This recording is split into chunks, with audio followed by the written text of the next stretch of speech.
when I think of HubSpot CRM and the benefits it brings to a rep, a lot of it is what you're talking about, the automated like reminders and emails and those sorts of things. But also as you start to accumulate a lot of data in a CRM, all those calls you've had, all the prospects you're researching and stuff, it starts to be a lot to sift through, right? And I think a really good CRM is going to help you make sense of what's in there and prioritize the things that deserve your attention.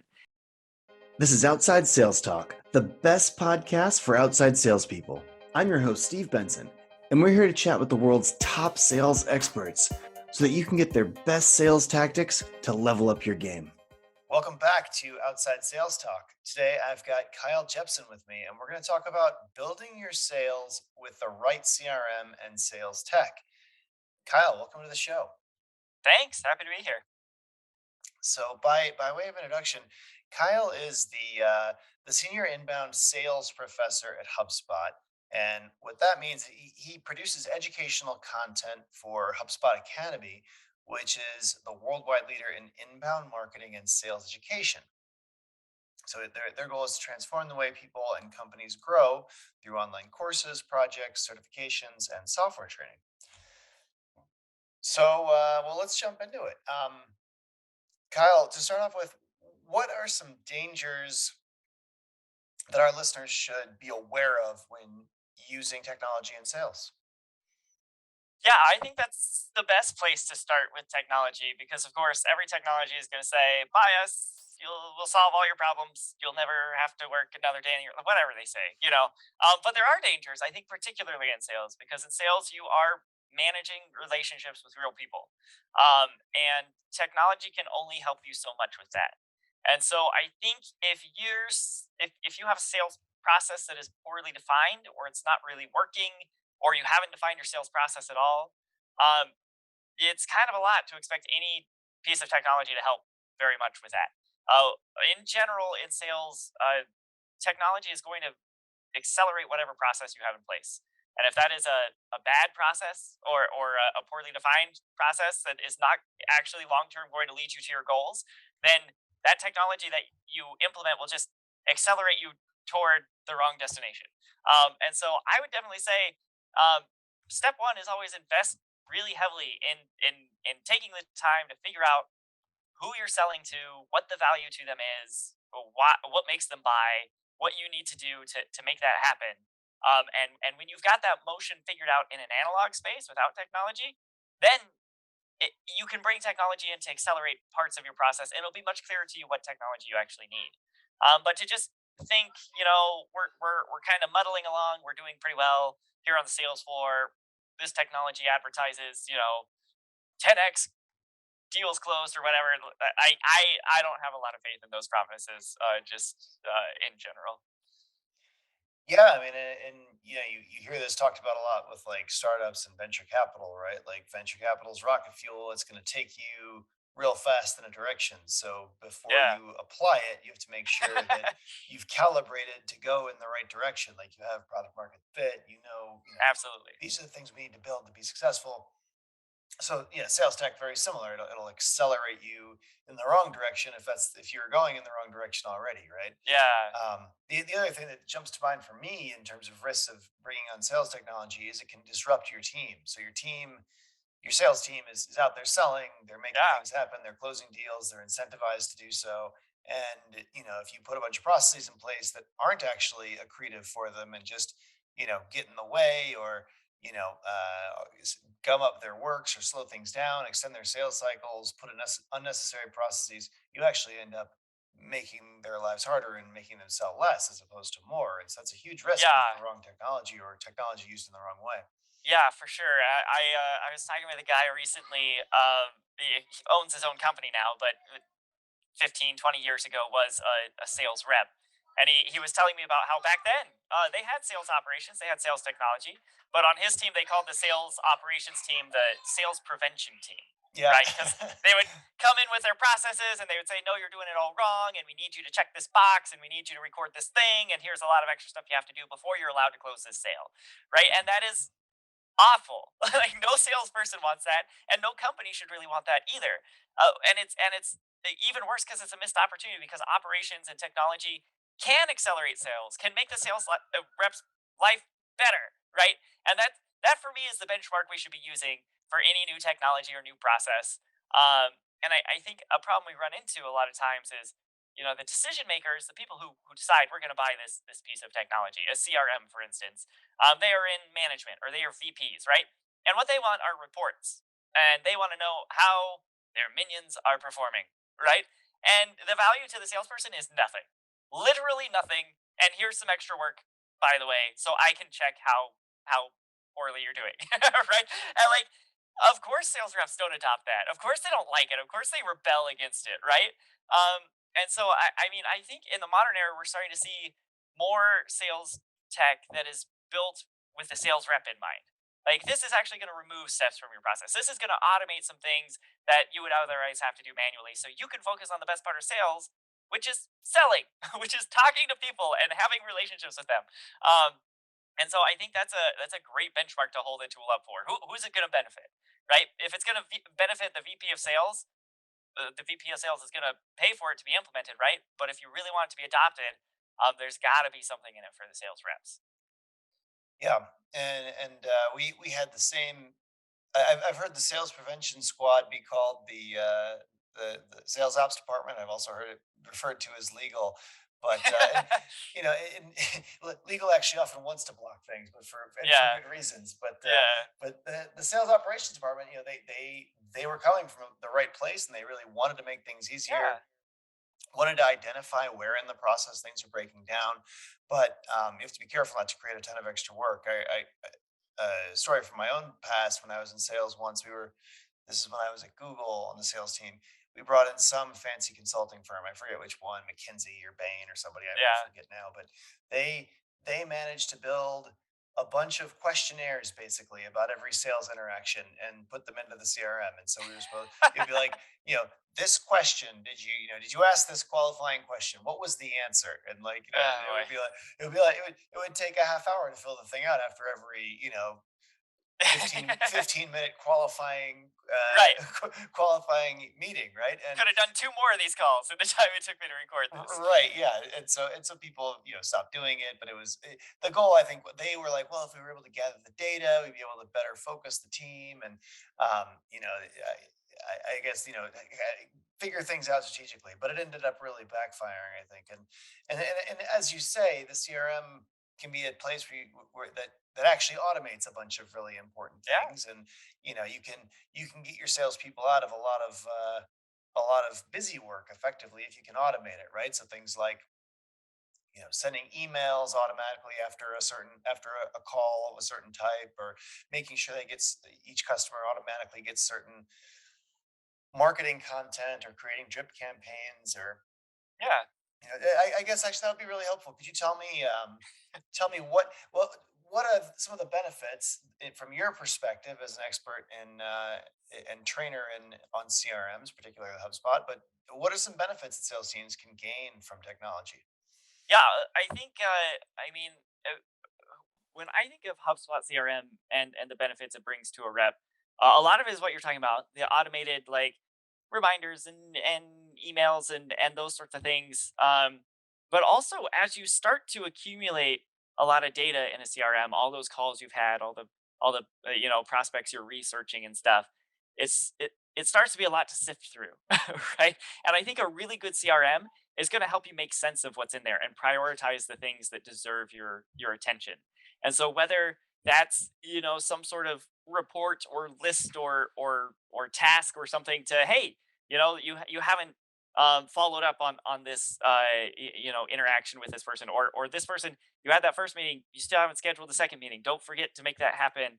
I think as a salesperson, there's so much stuff you have to keep track of in your brain if you don't have technology assisting you, and like you might be jotting it down and sticky notes, or making a note in your phone or something, but eventually it's just endless bullet points and it's impossible for you to remember and figure out what your priorities should actually be. Whereas a CRM that can, based on the actions you've already taken, they're at this point in your sales process, you've accomplished these things, you've figured out these things, you still need to figure out this other stuff, here are their concerns. can just kind of feed you up a list of like, today these are the most important people for you to focus on, right? And that's fewer decisions you have to make, right? You could just be like, okay, these are the ones I'm going to focus on, and go for it, and do your salesperson thing, whether that's a phone call or an in person visit or whatever sort of sales you're in. You can say, okay, this is the person I need to help, and here are the tasks that need to be done, and we're going to take next steps now. I feel like that is to a sales rep the biggest value a CRM or really any piece of technology can help you accomplish your priorities, and then just streamlining your execution of that. Yeah, your to-do list, really. Yeah, Salespeople have a very complex to-do list. Um, The when I one of my first jobs out of college, actually, I built a very basic CRM because we didn't have one.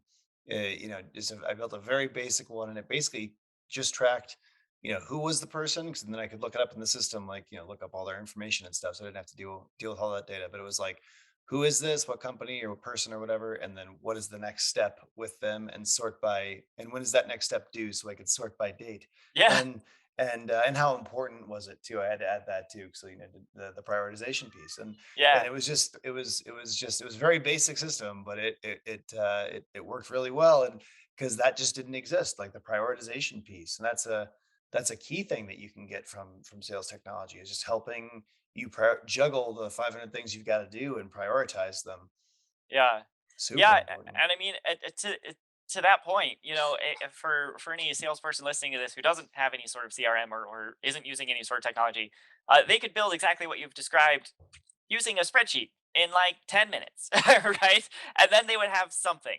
I think where specialized sales technology adds additional value is just the amount of complexity you're able to navigate. So I mean, if you're especially in a B2B sales space, the number of stakeholders in every sale is always on the increase. And so your little spreadsheet, here's this person, here's this other person. How do you reconcile the fact that they're both at the same company but they play slightly different roles, right? Then you move into a CRM system and you can start having records that are tied to each other. Here is the company record where I can see all the people who are associated. Now I can drill into this one person, the conversations I've just had with them. And I mean, similarly, I know Badger Maps, kind of the whole thing is like, I've got a lot of different places I got to go. And if it's just up to me to get there, I'm going to drive in circles all day, right? And there's just all these, whether you're driving around out in the field or you're just like navigating your email inbox, there are countless little places for every salesperson where there are just a million little inefficiencies that computers are really great at solving and humans are really not. And as a salesperson, I mean, if I was a sales manager, I wouldn't want my salespeople spending all their time figuring out the inefficiencies, right? And like, or like, computers are great for that. Let the computers do that. You know what computers can't do? Have a conversation with someone that's actually meaningful and helps them understand how your product moves them towards their goals, right? Like, and so let's make more space for that. Absolutely. It's really important, I think, to look at these types of automations that they can get out of a CRM system. And HubSpot's an interesting one, and you obviously work there, so you're biased, but it's always been a really interesting CRM to me because their background, and correct me if I said anything wrong, but their background it was from on the marketing side, right? It was Yeah, marketing type automations and building tools for a marketing team, and then it turns out every salesperson is, a mini marketer into their own territory. So exposing those types of marketing tools to salespeople was, I think, from HubSpot's perspective, the next logical choice or the next yeah, logical step. And so that's a lot of what they've done, is bring the power of marketers to the fingertips of a salesperson. yeah. Um, Tell me a little bit about what they've done there, and how that impacts, how that could impact our listeners. Yeah, for sure. So, I mean, just to kind of double click on that history a little bit, you're right. HubSpot started as a marketing automation tool, and we have always focused on small and mid sized businesses. That's where our heart is. Most tech companies, they start with those and then they move up to the enterprise because that's where the money is. And we don't care about big enterprise. Like if you're Boeing or Apple, or if you work for one of the Fortune 500, like you can tune out. Like HubSpot's not. We're not interested in serving you. We want to help the small and mid-sized businesses compete with those bigger guys. And so what we were realizing is we have this really strong marketing automation platform, but it turns out a lot of our customers don't have a CRM at all. And so we're generating all this marketing data, and then it's just lost, right? And so we built out a simple CRM, a place to store this, and then we started building sales tools on top of it. And we realized, oh wow, salespeople also benefit from having this data and understanding, what resonates with their audience, and having, email automation tools, and email templates, and then the ability to make phone calls, and track those things. And so we slowly expanded into that. And then we were like, well, we have marketing and sales. And it turns out that's not the end of the customer journey, right? You have like a customer success team. And so we started building out those tools too. And now, I mean, fast forward 10, 15 years, what HubSpot really wants to do is provide just an end to end front office solution for marketing, sales, customer service, and the operations teams that support those, so that your customers can have this seamless experience, right? It's kind of tale as old as time. If you've ever, I mean, called into really any company's support line, and every time you're starting the conversation from scratch. Hi, my name is Kyle. Here is my account number. Here's the problem I'm having. I called about it yesterday, but I was talking to a different person. So let me just start this relationship over, right? That There's no excuse for that in the 21st century, right? And so what we're trying to do is your marketing team, yeah, has a website, has social media, does these things, interacts with people, sends them into the sales pipeline when they're ready. And your sales team has all that history. They know, oh yeah, they loved this particular webinar. They were very interested in this particular product launch. Maybe I'll lead off with that, right? And then once they get to the customers, they buy, and you move them over to customer success or support or whatever you have. That team is now aware. Oh, the journey started here. This is what they liked. This is what they bought. We can deliver that, right? There should never be a point in which your customers feel like, because they're your customers, your company is just your company. They don't care about your org chart and your different departments. And so if they're having to repeat themselves to every new person they talk to, it starts to hurt that relationship. And in the modern world, whatever you sell, there are plenty of competitors who would be happy to take your customers away from you. So the better experience you can give, the better you'll hold on to them. And so that's kind of HubSpot's whole philosophy at this point. We want to help small and mid-sized businesses give just incredible customer experience to their people, whether they're the leads that they're marketing to, or selling to, or customers they're servicing. We just want it to be smooth end to end. Yeah, and a lot of that really resonates with me as well. I mean, Badger had a similar concept in that we didn't start out as a CRM. Obviously, we started out as a mapping, and we wanted to help field salespeople, right? But we kept bumping our heads into this problem of people don't have a CRM, and Yeah, our answer was different than HubSpot's. HubSpot's was, um, so we're going to go in, we're going to build a great CRM because apparently one doesn't really fit for people, or they're not getting what they want out of the CRM market to a degree that they've actually bought it, or they needed it to be integrated with their marketing stuff or whatever. The Whatever the reasoning may be, you guys created one. We took a different tact, which was we're going to integrate with CRMs, yeah, and we recommend to people all the time to check out HubSpot and a couple other CRMs. And they we when people start asking us for, invariably people ask us for CRM functionality, and our answer is, well, I think what you're talking about is a CRM, and we yeah, connect with that, and so you want to get HubSpot and then have Badger connected to it, and then you get the best of both worlds. Here's all the things yeah, that something like HubSpot would do. But I do think a lot of our customers are kind of at that stage of, what one of two buckets. Bucket one is, oh, we have a CRM, we bought it and paid for 5 years of it, and we're on year three. We've never really, it's implemented, it's up and running. We don't really use it for anything except for storing the customer's information. It's just a big yeah, spreadsheet for us. Or yeah, we just project our deals in it. Like we don't really go in there very much. They're not getting a lot of value out of it. Or the other bucket is, yeah, we just don't have one at all. Like maybe we bought one years ago, didn't use it. Maybe we've never bought one. Maybe we use a spreadsheet. Maybe maybe we built our own database and with a GUI on top of it, and that's our CRM. A lot of those are the buckets that I think a lot of our customers and a lot of the people that listen to this podcast are in. How can those people approach the CRM market? Because it is a very confusing market. There's some huge players, there's some small players, there's got to be 100 CRM systems, oh, at and least, yeah, at least 30 of them do what they say they do, right? They do a good job and like Yeah. they work, right? So how do you approach if you were talking to someone in one of those three buckets that I just outlined, how would you how would you how should they approach the CRM industry? How do you figure out what's a good fit for you and your team? How do you figure out what the pros and cons are of these different CRMs and try to compare them? Yeah.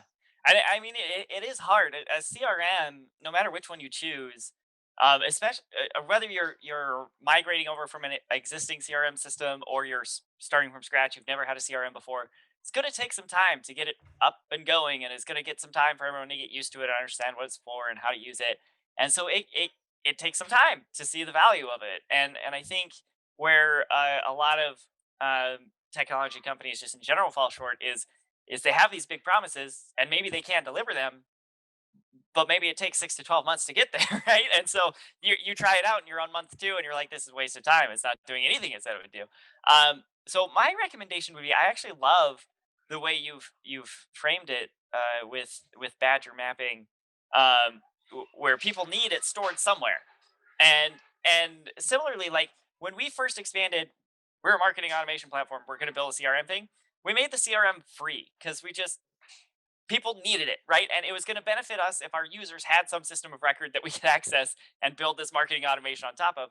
And it's still free to this day. And so if you're using Badger Maps and you need a system of record, just spin up a HubSpot account and install the Badger Map, and then just do the Badger thing. Just use it the way you've always been using it, and let that data accumulate.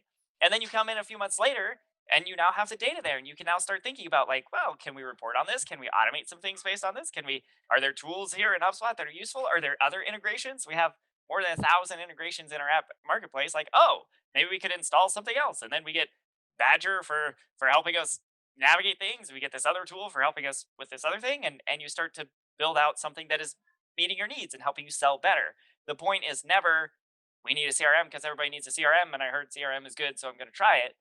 The point is we are trying to build a process and meet the needs of our customers in a particular way. And so I think that's great. And if you aren't using Badger Maps, or if you're not an outside, I mean, this is an outside sales talk podcast, so hopefully you're in outside sales. And if you are, absolutely check out Badger. But like, we have an integration with Gmail and Outlook also, right? So maybe you're just doing your email thing, and you just turn on that integration, and those emails start getting stored in the CRM.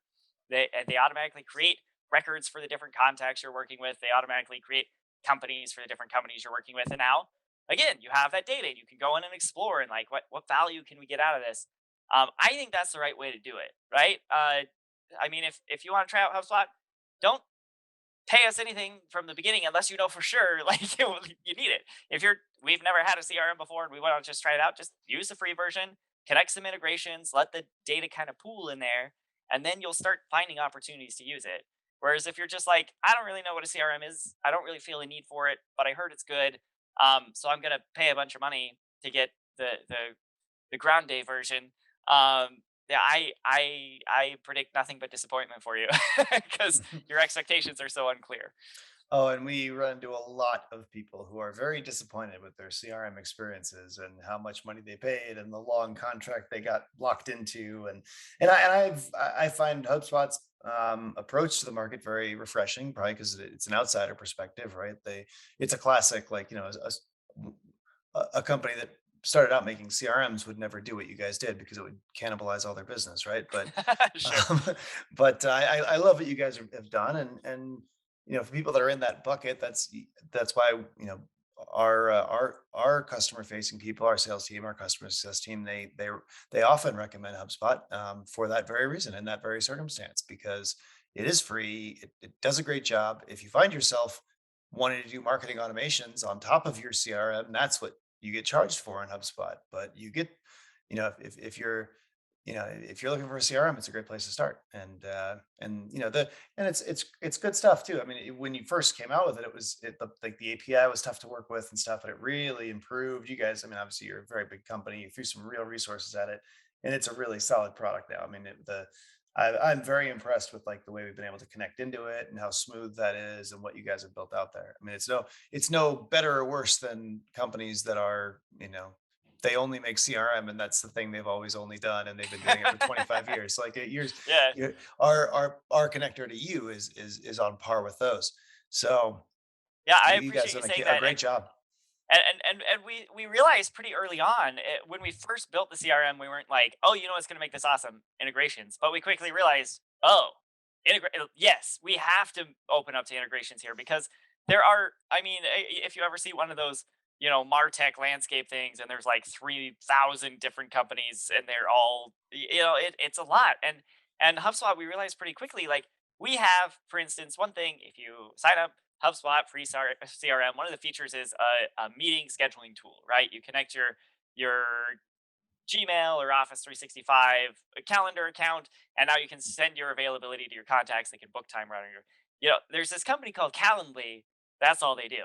And because that's all Calendly does, their product is always going to be better than ours in some sense, right? It's going to be more granular features. They're going to have much more depth. They're going to think a lot more about because that's all they do. Whereas we're doing all these other things. And so we have this free thing that is great for getting started. But if you really love Calendly, we have a Calendly integration, right? And just plug it into HubSpot and let all those meeting bookings start again, pooling that data. So the whole message here, and I'll probably come back to it again and again, is like you do what works best for you and your customers, right? You have a sales process. Hopefully, you're figuring out how to get it better all the time. You have the tools that help you do your job well. Um, the thing a CRM should do is just bring all that together into one place where you can get a good sense of how it's going and know where your biggest opportunities lie. Where should you be focusing your efforts? How can you make this process better over time? And so, yeah, by all means, integrate away, right? And that's that there are a million tools out there, and they're all very good at what they do, and they all do it for slightly different people. And so, if there's a tool out there that's just perfect for you and you love it, it's really to our advantage if we can make it very easy for them to integrate with us. And so that's what we're trying to do as much as possible. Can you think of any limitations that are worth talking about when it comes to using sales or marketing technology? Yeah, I mean, we've touched on some of them a little bit. One of the biggest ones I think is the learning curve. You mentioned technology disrupts the way people do things. Um, I mean, hopefully there is an upside for you as a salesperson adopting whatever piece of technology. Just today actually, I think someone in my LinkedIn network um, was saying, technology can either be a task or a tool, right? And so, I mean, going back to our earlier example, if implementing the CRM or whatever it is going to add to your workload and give you less time to be selling, like why but companies do this all the time to their sales teams, right? Whereas on the other hand, if it's going to be a tool that will help you sell more faster, then that's great. But in either case, it's going to take you a while to learn the tool. It's going to take you a while to get used to using it. But if the promise is your job's going to get easier, it will be much that typical salesperson will be much more likely. Oh, I'll get more meetings. Oh, I'll get more sales. Awesome. I'm invested in that. Versus if the carrot, the big reward is just, oh yeah, your VP of sales will have better reports. Well, I'm not very personally invested in that, And so I think when you think about limitations of technology in general, it's always going to take a little time to get it up and running. It's always going to take a little time to get it configured just right so it meets your needs. It's always going to cost something, right? HubSpot, I said, is free, but like there are upgrades and things, and it might turn out, you decide you want some paid tools. Like we hope that, right? That's our plan. You're going to pay us money eventually. But there it is free for life if you just stay on that free version. But I mean, you've got to make sure the ROI there is right. And the awesome thing about, I mean, the audience we're talking to here, these outside salespeople, you're salespeople, right?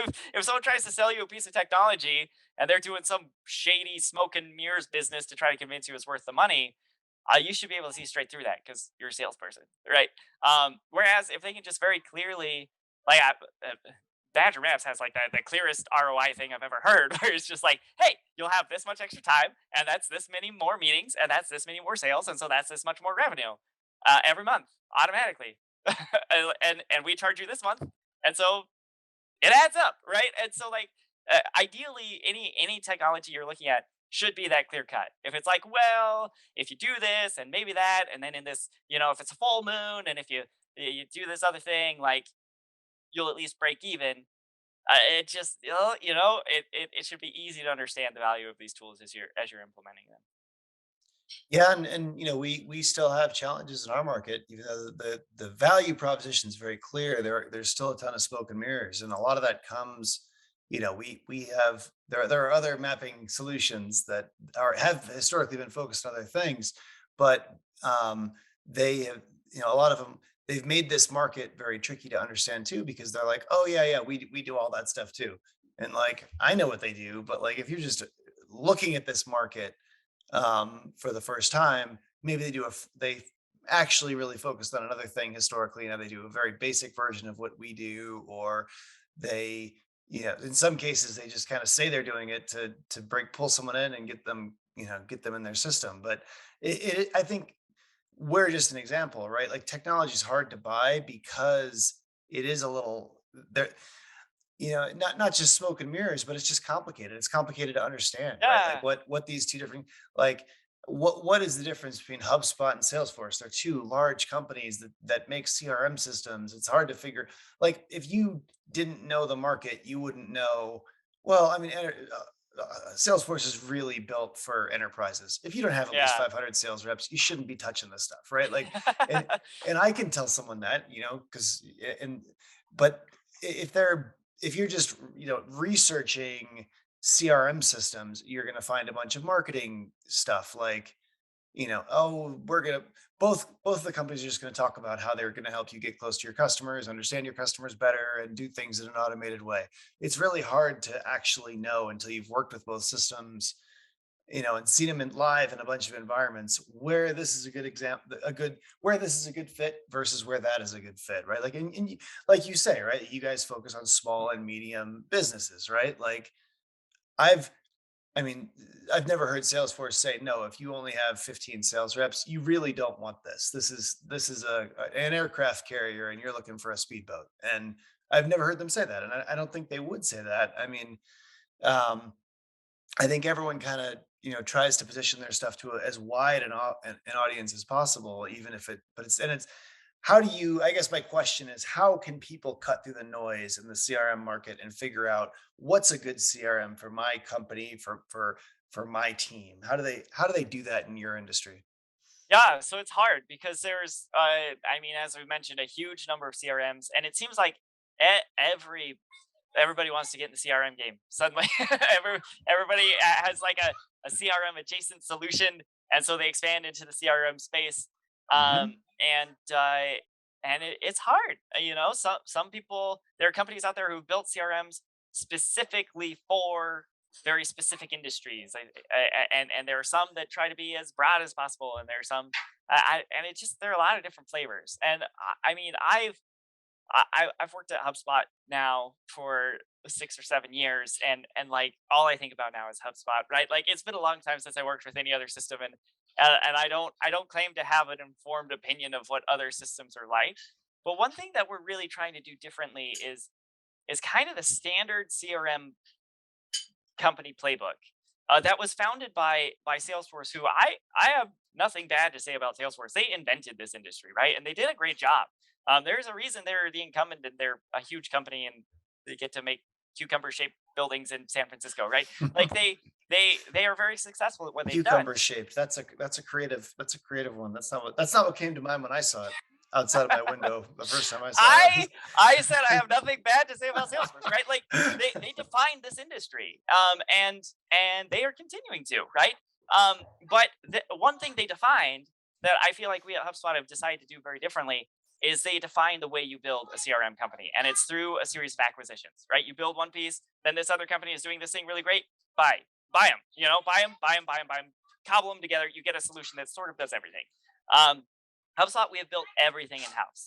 There is no part of our system that was just a straight up acquisition from some other company, right? We have crafted this whole thing end to end because the whole goal was to make a seamless experience for our customers, but also for our customers themselves. And we didn't want, a bunch of different contacts databases that were all integrated together. We wanted one database that powered the whole system, right? And we've worked very hard to do that. Um, I, and yet, like I suspect we're pretty much alone in that. It is still not the the typical wisdom or advice, right? We see Zendesk and Adobe and all these companies. They're buying CRMs and they're buying other pieces of the CRM and they're welding it all together. Um, and I mean, again, I can't necessarily say HubSpot is the best CRM for everybody, right? If you're in one of those niche industries, like if you're a dog kennel, I bet there is a CRM specifically for dog kennels, and maybe it'll serve your needs better than HubSpot will. Who am I to say? I don't Um, know. I'm real wary of the industry specialized CRMs. yeah, I feel like half the time it's mostly marketing. There are a few industries that need like integrations with certain databases. sure, yeah, That's like they layers of information, or they already have all the, you know, the best, the best example. The only one that I think really makes a lot of sense is the one for pharmaceutical companies, Viva, because if you a lot of in America at least, the legal environment is so complex yeah, for pharmaceutical industry, the pharmaceutical industry at this point, and Viva, the CRM system, really has done a nice job of like building out like something to help you manage all those regulations. But at the same time that you right, really pay for that too. yeah, I'm sure, You yeah, and I mean, and it is a complicated, it's a complex piece of software, right? I mean, yeah, you kind of have to go all in with that. Well, and it's built on top of Salesforce, which I'm always amazed at the complexity there. Like yeah, which is why I say it's really only for really large organizations. 500 person sales. If you have 500 people on your sales team, now you got to start looking at Microsoft Dynamics, Salesforce, that sort of thing. But if you're smaller than that, I mean, the other day we actually bumped our head doing an integration. We've done a ton of Salesforce integrations, right? Like Badger's running with so many Salesforce instances. I was just on a call last week where they this company, like, so Salesforce is very flexible in the way you can like design your CRM and build the thing out, right? And some consulting firm had gone into this customer, a prospective customer of ours, and designed them a hell of a situation, and just so much more complicated than they ever would have needed. And like they can't touch the thing, only the consulting firm can touch the thing now, or like the wheels will just fall off.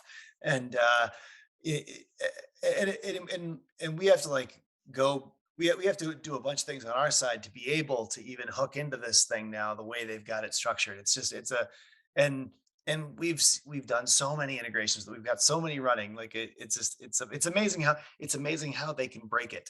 It's so complex. yeah, It's and I think that's an interesting point too. I am very quick to say HubSpot is not nearly as customizable as Salesforce is. We're a pretty opinionated platform. We really love the idea of inbound marketing. We really love the idea of salespeople meeting people on their own terms. We have built a system that is meant to operate in a particular way, and there are plenty of companies out there who are in this mindset of our company is such a special snowflake. We need an infinitely customizable, fungible, whatever system that we can make do what and if you want it, fine. But like you were saying, you're going to pay for it, right? Someday, your team of your admin who customized all this thing is going to move on to their next big adventure, and then nobody will be able to make sense of it. HubSpot, I mean, we're realizing there are real use cases where people really need customization. We're working on it. But what we really want to do was give you a default, just out of the box setup that will get the job done in most cases. And I think we've done a really great job of that. And so I mean, just trying to make it as simple and clear as possible, and make the UI nice, make it something salespeople and marketers might actually want to use because it benefits them. That's the playbook we're running, as opposed to acquiring as many systems as possible and cobbling them together to serve rich enterprise customers. We're just trying to build the sleekest, most efficient, most beautiful CRM possible to help small and mid-sized businesses succeed.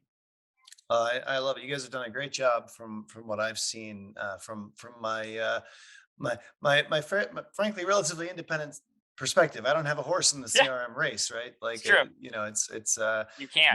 my yeah, I can't. I mean, my job is kind of to support whatever my customers want, whichever CRM is the best one for them. My job is to support Badger in that together. But yeah, I mean, my definitely there's so many advantages here to be in to not not driving an aircraft carrier if you need a mastercraft, right? Yeah, Um, absolutely. so what? Well, tell me. Well, let's do sales in 60 seconds. I've got quick questions and quick answers for you. Pick your brain quickly here. Okay. First question: what are the sales tools that you can't live without? I really love anything that makes the scheduling meetings simpler. Because that is such a nightmare to go back and forth. Like, how's Friday at 2? How's Monday at 3? Or, like to the more steps you can reduce from that process, the better. And then just anything that is inside my email inbox, because I live there. That's where I do my work. HubSpot has a like a widget in there that brings things in, but I think any sales tool that can exist inside, like I find a lot of my Chrome add-ins add buttons to my Gmail, and I don't mind because that's just where I want to work from anyway. Absolutely, yeah.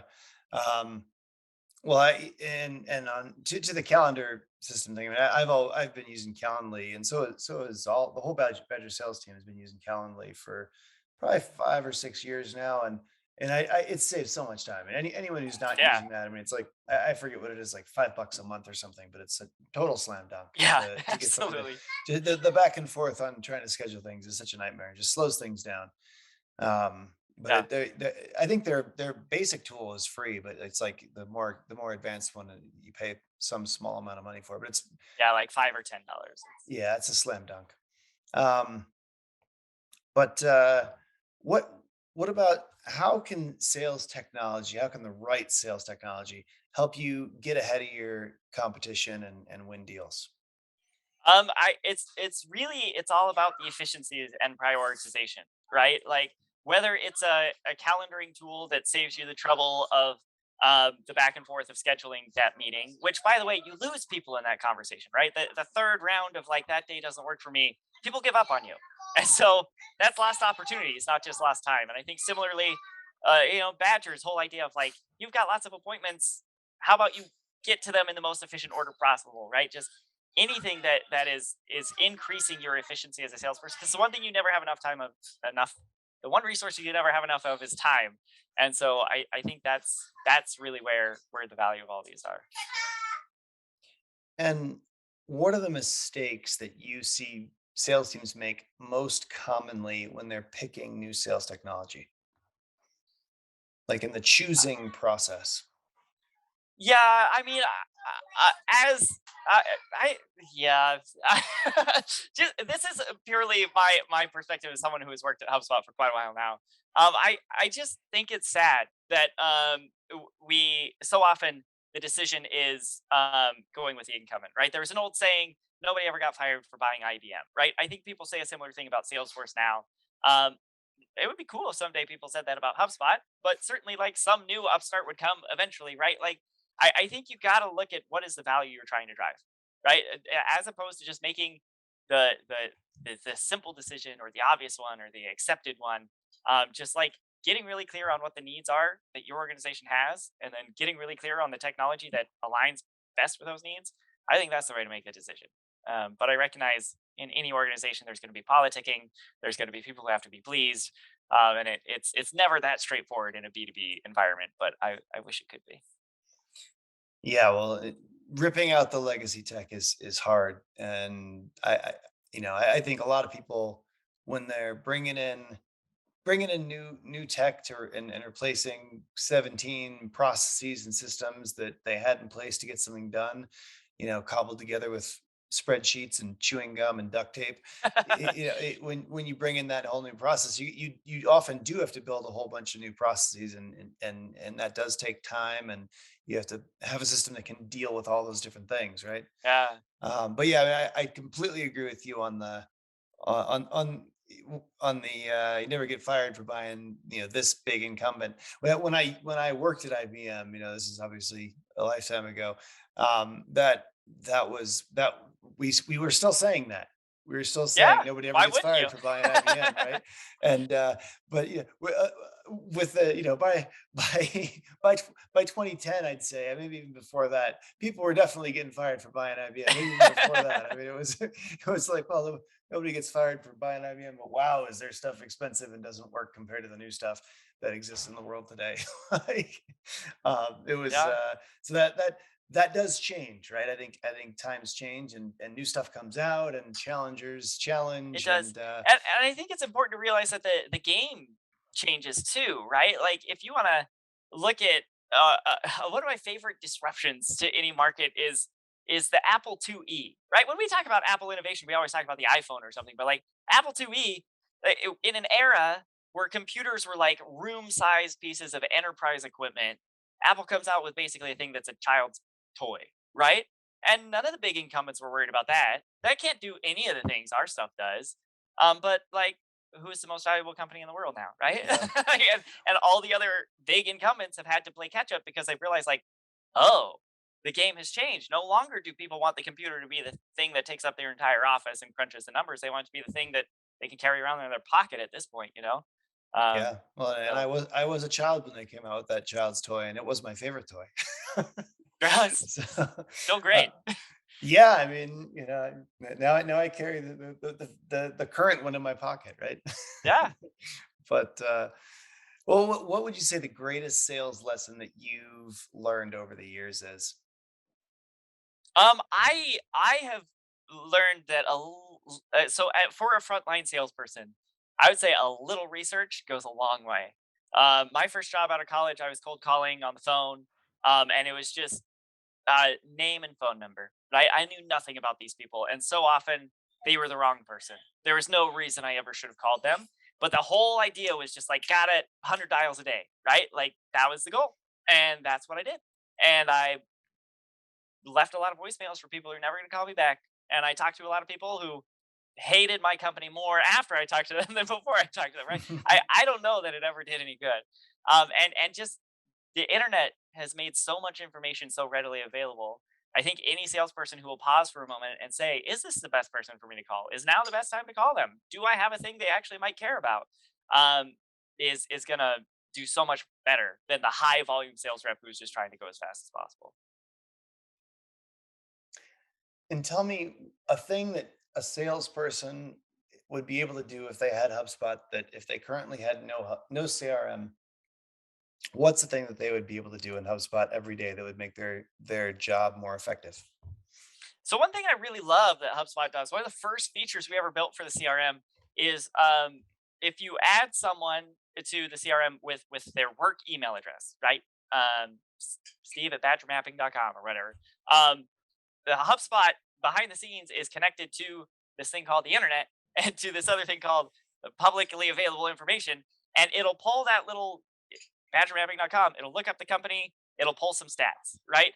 And especially like if you're going after bigger companies, HubSpot is not, but if you are, all that information is available. And instead of you having to troll all their websites and try to pull it all together, you're going to get all that publicly available information, which is like their location, their revenue, their industry, their phone number, their address, like all this stuff, just instantaneously, right?